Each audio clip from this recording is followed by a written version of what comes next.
साधी राहणी आणि उच्च विचारसरणी अशी ओळख असलेले राष्ट्रवादी काँग्रेसचे ज्येष्ठ नेते आणि महायुती सरकारमधील अन्न व औषध प्रशासन मंत्री नरहरी झिरवळ हे पुन्हा एकदा अडचणीत सापडलेत. त्यांचा 10 मिनिटांचा एक आक्षेपार्ह व्हिडिओ समाज माध्यमांवर मोठ्या प्रमाणात व्हायरल होतोय. धक्कादायक म्हणजे हा व्हिडिओ झिरवळ याच्या शासकीय निवासस्थानातील असल्याचं बोललं जात आहे. त्यांचा हा व्हिडिओ व्हायरल झाल्यानंतर राज्यात चांगलीच खळबळ उडाली असून राजकारण तापलंय. झिरवळ यांची तात्काळ मंत्रिपदावरून हकालपट्टी करावी यासाठी विरोधक आक्रमक झालेत. या संदर्भात माध्यमांनी झिरवळ यांच्याशी वारंवार संपर्क करूनही त्यांचा मोबाईल बंद असल्याचं समोर आलंय. तर व्हिडिओच्या बाबतीत आम्हाला काहीही कल्पना नाही असं त्यांच्या कार्यालयाकडून सांगण्यात येत आहे.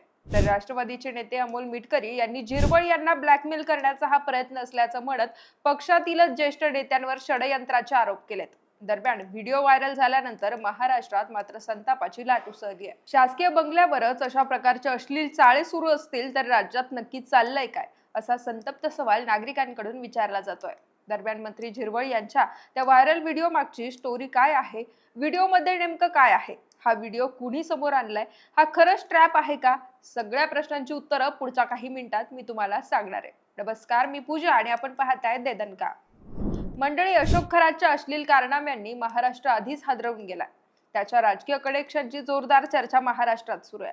त्याच्याशी असलेल्या संबंधांमुळे राष्ट्रवादीच्या रुपाली चाकणकरांना महिला आयोगाचं अध्यक्षपद गमवावं लागलं. अशातच आता अन्न व औषध प्रशासन मंत्री झिरवळ यांचा आक्षेपार्ह व्हिडिओ व्हायरल झाल्यानंतर यावेळी निश्चितच त्यांचा राजीनामा होण्याची शक्यता आहे. मंडळी, व्हायरल होत असलेल्या व्हिडिओमध्ये नरहरी झिरवळ हे पवन यादव नावाच्या तृतीयपंथी व्यक्तीसोबत बेडवर बसलेले असून त्यांच्याजवळ दारू आणि खाद्यपदार्थ आहेत.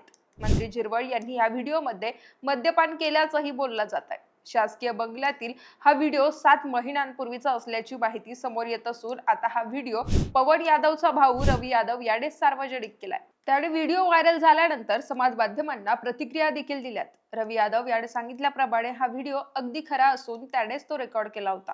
त्याचा भाऊ पवन यादव हा तृतीयपंथी असून तो खंडणी गोळा करण्याचं काम करतो.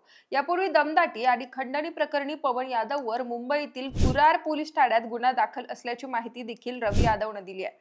त्याने पुढे असंही सांगितलं की पवन यादव हा झिरवळ साहेबांसोबत शारीरिक संबंध ठेवून त्यांच्यावर दबाव आणत होता. झिरवळ साहेबांनी त्याच्याशी लग्न करून मंगळसूत्र द्यावं अशी पवन यादवची इच्छा होती. एक प्रकारे तो झिरवळ यांना ब्लॅकमेल करत होता, कारण त्याचं काम असते. त्याने माझ्यावर देखील खोट्या केसेस केल्या असून पोलिसांमार्फत दबाव आणलेला आहे. मी त्याच्या विरोधात खंडणीची केस करायला गेलो तर पोलिसांनी गुन्हा नोंदवून घेतला नाही, कारण त्याला राजकीय मदत मिळते. एवढंच काय, तर राज्यातील अशा अनेक खासदार, आमदार आणि मंत्र्यांसोबत त्याने असं कृत्य केलेलं आहे. त्या बाबतीतील फोटो आणि व्हिडिओ देखील त्याच्या मोबाईलमध्ये आहेत. त्यामुळे या प्रकरणाची पूर्ण सखोल चौकशी करण्याची मागणी रवी यादवने केली आहे. पण मंत्री झिरवळ यांना पवन यादव का ब्लॅकमेल करत होता याबद्दल बोलताना रवीने सांगितलं की झिरवळ साहेबांना तो मंत्रालयाच्या परिसरात भेटला होता. त्याला ट्रान्सजेंडर बोर्डमध्ये एक महत्त्वाचं पद पाहिजे होतं. याची मागणी त्याने झिरवळ साहेबांकडे केली होती. याशिवाय त्याला अनैतिक, बेकायदेशीर कामात कुणाचा तरी भक्कम पाठिंबा पाहिजे होता. झिरवळ साहेबांचा त्याला राजकीय वरदहस्त हवा होता.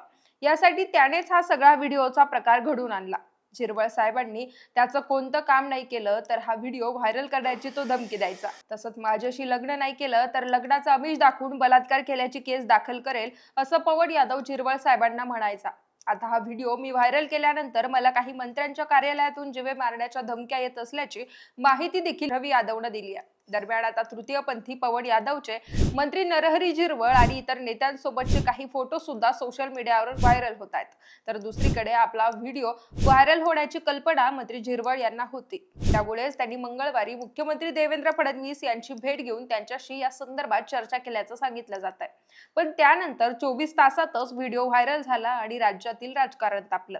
या प्रकरणावरून आता काँग्रेसचे प्रदेशाध्यक्ष हर्षवर्धन सपकाळ यांनी तीव्र संताप व्यक्त केलाय. हे महाराष्ट्राच्या राजकारणातील नैतिक अधपतनाचं ज्वलंत उदाहरण आहे. अशा कलंकित मंत्र्याला पदावर राहण्याचा कोणताही अधिकार नाही.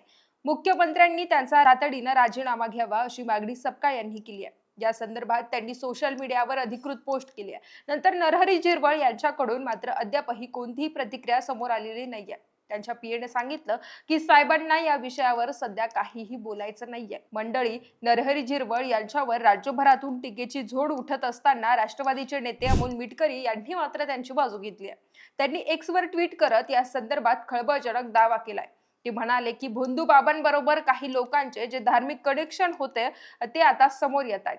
आपण उघडे पडतोय असं लक्षात येता 6-7 महिन्यांपूर्वी काढून ठेवलेला श्री झिरवळ साहेबांचा व्हिडिओ आता अचानक कसा बाहेर आणला गेला. राज्याच्या उपमुख्यमंत्रीपदी व राष्ट्रीय अध्यक्षपदी आदरणीय सुनेत्रा वहिनींची निवड व्हावी ही इच्छा व्यक्त करणारी पहिली व्यक्ती म्हणजे झिरवळ साहेब. त्यानंतर त्यांच्या ऑफिसमध्ये एसीबीचा ट्रॅप लावणं व नंतर आता हा जुना व्हिडिओ काढून मीडियाला सोपवणं, हे म्हणजे एका सरळ माणसाला बदनाम करायचं आणि नंतर मीडिया ट्रायल घडून आणायचं.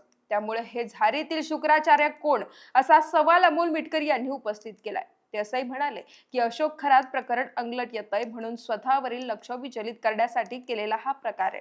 हे वंगा राजकारण लक्षात येत आहे. सोमवती अमावस्या ते अघोरी पूजा या मागे तारीख 2 सप्टेंबर 2025 ते 31 जानेवारी 2026 असं अमोल मिटकरी यांनी आपल्या ट्विटमध्ये म्हटलंय. मंडळी, अजित पवारांच्या निधनानंतर राष्ट्रवादी पक्षात नेतृत्वावरून मोठा संघर्ष सुरू आहे. आता अशोक खरात प्रकरणानंतर देखील पक्षात 2 गट पडल्याचं बोललं जात आहे. प्रफुल्ल पटेल आणि सुनील तटकरे यांना पक्षाचा ताबा मिळवायचा आहे असा धक्कादायक दावा नुकताच रोहित पवारांनी केलाय.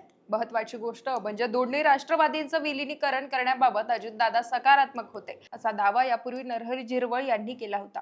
त्यामुळे पटेल आणि तटकरेंनी झिरवळ यांचा यावेळी सुद्धा गेम केल्याची चर्चा आहे. झिरवळ यांच्या मंत्रिमंडळातील जागेवर पक्षातीलच काही जणांचा डोळा असल्याचं देखील बोललं जात आहे. कारण यापूर्वी देखील नरहरी झिरवळ अडचणीत आले होते. काही दिवसांपूर्वी त्यांच्या मंत्रालयातील कार्यालयावर अचानक एसीबीचा छापा पडला होता. त्यावेळी तेथील क्लार्क राजेंद्र ढेरंगे यांना 35,000ची लाच घेताना रंगेहात पकडण्यात आलं होतं आणि या प्रकरणावरून झिरवळ यांच्या राजीनाम्याची मागणी पुढे आली होती.